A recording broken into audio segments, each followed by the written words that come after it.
നാട്ടിൽ നിന്നും കുറ്റിയും പറിച്ച് വിദേശത്തേക്ക് വന്ന എന്നെപ്പോലെ മിക്കവാറും ആൾക്കാർക്ക് ഏറ്റവും കൂടുതൽ മിസ് ചെയ്യുന്ന ഒന്നായിരിക്കും നാട്ടിലെ ആഘോഷങ്ങൾ അല്ലേ?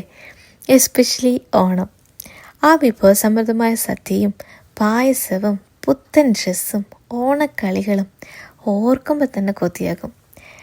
അങ്ങനെ ഓസ്ട്രേലിയയിൽ പുതിയതായി വന്ന ഞങ്ങൾക്കും കിട്ടി ഒരു ഓണം പ്രോഗ്രാം ഇൻവിറ്റേഷൻ. പരിപാടി കുറച്ച് ദൂരെയാണെങ്കിലും കിട്ടിയ അവസരം മുതലാക്കി ഞങ്ങൾ സ്ഥലത്ത് നേരത്തെ തന്നെ എത്തി. പെട്ടെന്നുള്ള ഇൻവിറ്റേഷൻ ആയതുകൊണ്ട് കോസ്റ്റ്യൂം ഒന്നും സെറ്റാക്കാൻ പറ്റിയില്ല.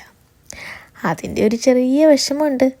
എന്നാൽ എന്താ, പരിപാടി ഗംഭീരമായിരുന്നു. ചെണ്ടകൊട്ടും മാവേലിയും തിരുവാതിരയും അത്തപ്പൂക്കളവും കൂടാതെ ഒരുപാട് പ്രോഗ്രാംസ് ഉണ്ടായിരുന്നു. നാട്ടിലെ ഒരു ഓണം ആംബിയൻസ് ഏതാണ്ട് ഞങ്ങൾക്ക് അവിടുന്ന് കിട്ടി. പിന്നെ നല്ല വിഭവസമൃദ്ധമായ സദ്യ, അതിനാണല്ലോ ഈ വെയിറ്റിംഗ്. അവിയൽ വന്നു, സാമ്പാർ വന്നു, 2 കൂട്ടം തോരൻ വന്നു, പായസവും എല്ലാം കൂടെ കൂട്ടി ഒരു ഗംഭീരമായ സദ്യ. അങ്ങനെ സദ്യ കൊണ്ട് ഏമ്പക്കവും വിട്ട് എല്ലാവരോടും യാത്ര പറഞ്ഞ് ഞങ്ങൾ നേരെ വീട്ടിലോട്ട് പോയി. അപ്പോൾ ഇന്നത്തെ വീഡിയോ ഇത്രയേ ഉള്ളൂ. ടാറ്റാ.